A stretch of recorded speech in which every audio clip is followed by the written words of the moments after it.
रविंद्रनाथ जी टैगोर ने, और मैं हूँ कहानी के बारे में जानते हैं। पाठक चक्रवर्ती अपने मोहल्ले के लड़कों का नेता था। सब उसकी आज्ञा मानते थे। अगर कोई उसके खिलाफ जाता तो उस पर आफत आ जाती। सब मोहल्ले के लड़के उसे मारते। आखिरकार बेचारे को मजबूर होकर पाठक से माफी मांगनी ही पड़ती। एक बार पाठक ने एक नया खेल सोचा। नदी के किनारे लकड़ी का एक बड़ा पट्टा पड़ा था, जिसकी नौका बनाई जाने वाली थी। पाठक ने कहा, हम सब मिलकर उस पट्टे को लुढ़काएंगे। पट्टे का मालिक हम पर गुस्सा होगा और हम सब उसका मजाक उड़ाकर खूब हंसेंगे। जब खेल शुरू होने वाला था तो पाठक का छोटा भाई मक्खन बिना किसी से एक शब्द कहे उस पट्टे पर बैठ गया। लड़के रुके और एक पल तक चुप रहे। फिर एक लड़के ने उसे धक्का दिया, लेकिन वो नहीं उठा। ये देखकर पाठक को गुस्सा आया। उसने कहा, मक्खन, अगर तू न उठेगा तो इसका बुरा नतीजा होगा। लेकिन मक्खन ये सुनकर और आराम से बैठ गया। अब अगर पाठक कुछ हल्का पड़ता तो उसकी बेइज्जती हो जाती। बस उसने आज्ञा दी कि पट्टा लुढ़का दिया जाए। लड़के भी आज्ञा मिलते ही एक, दो, तीन कहकर पट्टे की ओर दौड़े और सबने जोर लगाकर पट्टे को धकेल दिया। पट्टे को फिसलता और मक्खन को गिरता देखकर लड़के बहुत हंस रहे थे। लेकिन पाठक को थोड़ा डर लगने लगा, क्योंकि वो जानता था कि इसका नतीजा क्या होगा। मक्खन जमीन से उठा और पाठक को लात और घूंसे मारकर घर की ओर रोता हुआ चल दिया। पाठक को लड़कों के सामने हुए इस अपमान से बहुत बुरा लगा। वह नदी किनारे मुंह हाथ धोकर बैठ गया और घास तोड़ तोड़ कर चबाने लगा। इतने में एक नौका वहां आई, जिसमें एक बड़ी उम्र का आदमी बैठा था। उस आदमी ने पाठक के पास आकर पूछा, पाठक चक्रवर्ती कहाँ रहता है? पाठक ने लापरवाही से बिना किसी और इशारा किए हुए कहा, वहां, और फिर घास चबाने लगा। उस आदमी ने फिर से पूछा, कहाँ? पाठक ने अपने पांव फैलाते हुए बेरुखी से जवाब दिया, मुझे नहीं मालूम।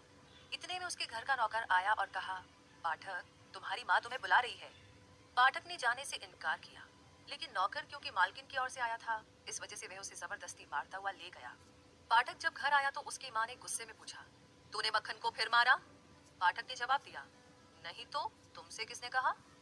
माँ ने कहा, झूठ मत बोल, तूने मारा है। पाठक ने फिर से जवाब दिया, नहीं, ये बिल्कुल झूठ है, तुम मक्खन से पूछो। मक्खन क्योंकि कह चुका था कि भैया ने मुझे मारा है, इसलिए उसने अपने शब्द कायम रखे और दोबारा कहा, हाँ हाँ, तुमने मारा है। ये सुनकर पाठक को गुस्सा आया और मक्खन के पास आकर उसे मारना शुरू कर दिया। उसकी माँ ने उसे तुरंत बचाया और पाठक को मारने लगी। पाठक ने अपनी माँ को धक्का दिया।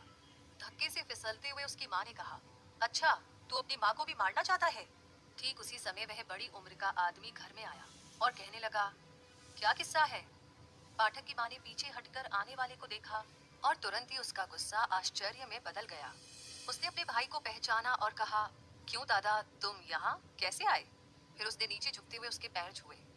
उसका भाई विशंबर उसकी शादी के बाद बम्बई चला गया था। वह व्यापार करता था। अब कलकत्ता अपनी बहन से मिलने आया था, क्योंकि बहन के पति की मौत हो गई थी। कुछ दिन तो बड़ी हंसी खुशी के साथ बीते। एक दिन विशंभर ने दोनों लड़कों की पढ़ाई के बारे में पूछा। उसकी बहन ने कहा, पाठक हमेशा दुख देता रहता है और बहुत चंचल है, लेकिन मक्खन का पढ़ाई में बहुत दिल लगता है। ये सुनकर उसने कहा, मैं पाठक को बम्बई ले जाकर पढ़ाऊंगा। पाठक भी चलने के लिए सहमत हो गया। माँ के लिए ये बहुत ही खुशी की बात थी, क्योंकि वो हमेशा डरा करती थी कि कहीं किसी दिन पाठक मक्खन को नदी में ना डुबो दे या उसे जान से ना मार डाले। पाठक हर रोज मामा से पूछता कि तुम किस दिन चलोगे? आखिरकार चलने का दिन आ ही गया। उस रात पाठक से सोया भी न गया। वो सारा दिन जाने की खुशी में इधर उधर फिरता रहा। उसने अपनी मछली पकड़ने की हत्थी, पत्थर के छोटे छोटे टुकड़े और बड़ी पतंग भी मक्खन को दे दी, क्योंकि उसे जाते समय मक्खन से हमदर्दी सी हो गई थी। बम्बई पहुंचकर पाठक अपनी मामी से पहली बार मिला। वह उसके आने से ज्यादा खुश नहीं हुई, क्योंकि उसके 3 बच्चे ही काफी थे। एक और चंचल लड़के का आ जाना उसके लिए मुसीबत के समान था, और पाठक जैसे लड़के के लिए उसका अपना घर ही स्वर्ग होता है। उसके लिए नए घर में नए लोगों के साथ रहना बहुत मुश्किल हो गया। पाठक का वहां सांस लेना भी दुश्वार हो गया था। वह हर रोज रात को अपने नगर के सपने देखा करता और वहां जाने की इच्छा करता रहता। उसे वो जगह याद आती जहां वो पतंग उड़ाया करता था और जहां वो जब चाहता जाकर नहाया करता था। माँ का ध्यान उसे दिन रात बेचैन करता रहता। उसकी सारी शक्ति खत्म हो गई। अब स्कूल में उससे ज्यादा कमजोर कोई स्टूडेंट नहीं था। जब कभी उसके टीचर उससे कोई सवाल करते तो वो चुपचाप खड़ा हो जाता और टीचर की मार सहन करता। जब दूसरे लड़के खेलते तो वो अलग खड़ा होकर घरों की छतों को देखा करता। एक दिन उसने बहुत हिम्मत करके अपने मामा से पूछा, मामा जी, मैं कब तक घर जाऊंगा? मामा ने जवाब दिया, ठहरो जब तक कि छुट्टियां ना हो जाए। लेकिन छुट्टियों में अभी बहुत दिन बचे थे, इसीलिए उसे काफी इंतजार करना पड़ा। इस बीच एक दिन उसने अपनी किताब खो दी। अब उसके लिए अपना पाठ याद करना बहुत ही मुश्किल हो गया। आए दिन उसके टीचर उसे बड़ी बेरहमी से मारते थे। उसकी दशा इतनी खराब हो गई कि उसके मामा के बेटे को उसका अपना भाई कहने में शर्म आती थी।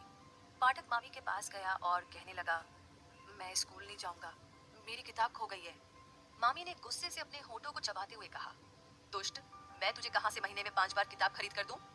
इस समय पाठक के सिर में दर्द उठा। वह सोचता था कि मलेरिया हो जाएगा, लेकिन सबसे बड़ी बात यह थी कि बीमार होने के बाद वो घर वालों के लिए एक आफत बन जाएगा। दूसरे दिन सुबह पाठक कहीं भी दिखाई न दिया।